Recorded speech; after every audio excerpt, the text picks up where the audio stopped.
Yes, ndabashimiye kandi mbaye kaze mwebwe mukomeje kubana natwe kuri Demi Empire. Nizeye ko aho muhereye mu bice bigiye bitandukanye by'igihugu mumeze neza, ndetse namwe muherereye hirya no hino ku isi yose nizeye ko mumeze neza.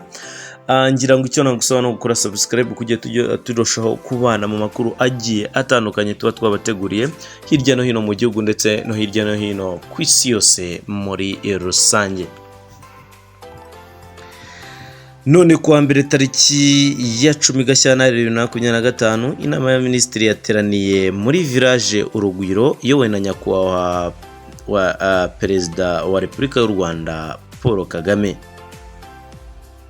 Inama ya minisitiri yamenyesheje imirwano iherutse kubera igoma muri Repubulika ya Demokarasi ya Kongo, maze kandi yihanganishije imiryango y'abasivile 16 mu karere ka Rubavu bahitanywe n'ibisasu byarashwe ku butaka bw'u Rwanda.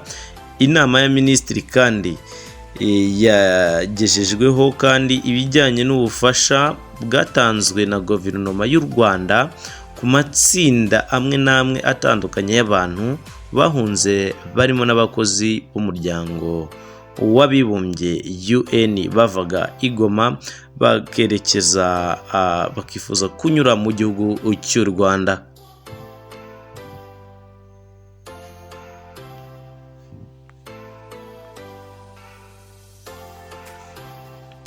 Inama ya minisitiri kandi yagejejweho ibyavuye mu nama y'abakuru b'ibihugu ihuriwemo n'umuryango wa Afurika y'Iburasirazuba EAC cyangwa se East Africa Community, ndetse n'umuryango w'ubukungu bw'ibihugu byo muri Afurika y'Epfo SADC yateranye kuwa 8 Gashyantare 2025.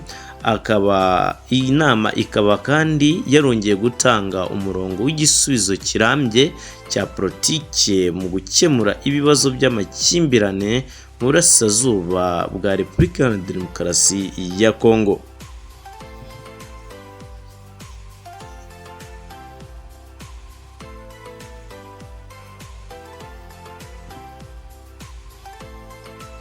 Inama y'abaminisitiri kandi yamenyesheje uko igihembwe cy'ihinga mu muhindo 2025 cyagenze.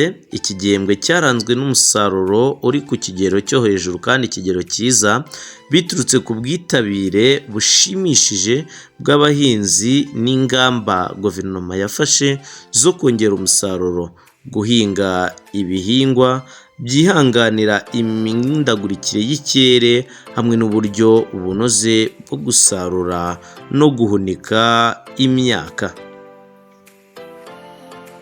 Iyo nama kandi yavuze ko abahinzi bakangurirwa gukomeza kuvugurura ubuhinzi kugira ngo burusheho gutera no guteza imbere abahinzi bose muri rusange no kongera umusaruro mu gihembwe cy'ihinga 2025B.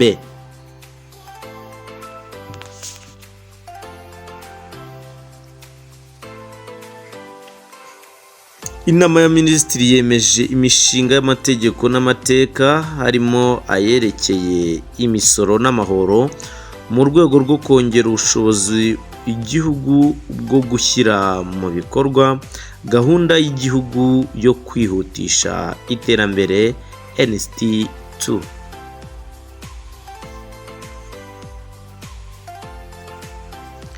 Iyi nama ya minisitiri kandi yemeje politike zikurikira harimo politike y'ingufu ndetse na politike y'igihugu y'imitunganyirize y'imijyi.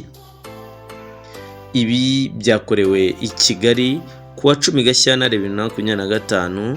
Dr Edouard Ngirente, minisitiri w'intebe, niwe washyize umukono ku itangazo ry'ibyemezo y'inama y'abaminisitiri.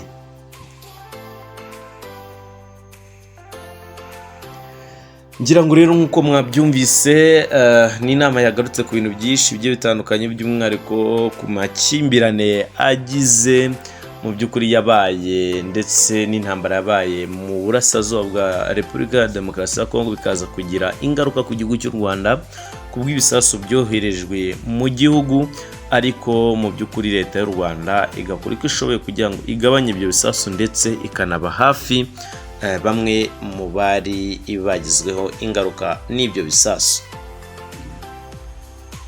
Ngira ngo ikintu gikomeye cyagiye kigarukaho cyane ni ikintu gifitanye isano cyangwa se ikintu cyitwa imisoro. Abantu benshi bari kuvuga ko imisoro yazamuwe ku bijyanye n'inzoga n'itabi. Benshi rero bakunda gahatama bati turajya he? Abenshi ati barajya he?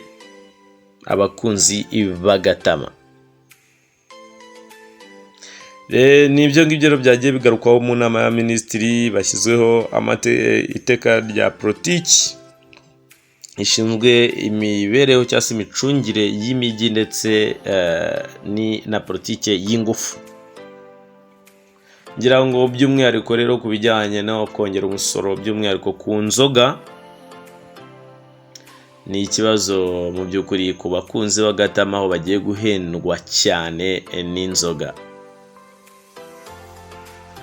Yes, reka amashimire rero nizera ko wamuhereye mu bice bigiye bitandukanye bimeze neza. Icyo gusa ni ukora subscribe kugira tujye turusha kubana umunsi ku wundi. Nizera ko mu by'ukuri ibyo mukora byose bagendekera neza. Ciao ciao, kora subscribe tujye turushaho kubana amakuru agiye atandukanye.